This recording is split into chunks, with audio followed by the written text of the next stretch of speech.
Hello, traders. FX Pip Collector here. Today is Wednesday, February 7th, and I'm going to be analyzing the pound yen, starting on the monthly, working my way down to that 1 hour time frame for the full top-down analysis. So I think it's very clear that this is an A and this is three waves down for a B, and we're in a wave C right now. I think it's a 1, 2, 3 of wave C. And I kind of suspect that this wave 3 could actually continue up all the way to these highs before we get that bigger wave 4, then another push up for the wave 5. Like I said, probably a wave C, honestly. So let's take it down to the weekly time frame.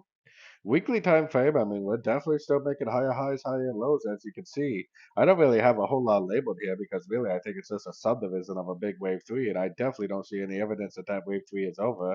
It kind of looks like this could be like a subdivision 1, 2, and maybe we're still in the wave 3 of wave 3.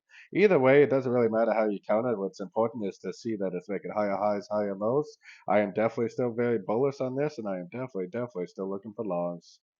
Going down to the daily time frame, the pound has been quite strong over the last couple of days for some reason. I don't know if it's because what's going on with the king there being having cancer or whatever it is, but I do think that this is possibly ending a correction, and I do think this is actually going to keep on trending up. I am definitely still looking for longs on shorter time frames. Going down to the 4 hour time frame, just like I was saying in my last video, I think it's already completed an ABC correction. I think this first push up is a 1. I'm looking at this move down as a possible wave 2. Seems to me like this is more likely to just keep on going up for a wave 3, so I would definitely continue to look for longs, especially on shorter time frames. Taking it down to that 1 hour time frame is where you can kind of see this a little more clearly as a nice uptrend, probably a 1. This looks like a trend also A, with a break of structure right here, which makes me think that's a B. Another downtrend right there for the C. Nice impulsive up, break of structure, right at the 61% Fibonacci retracement level. That was a very nice entry to go long.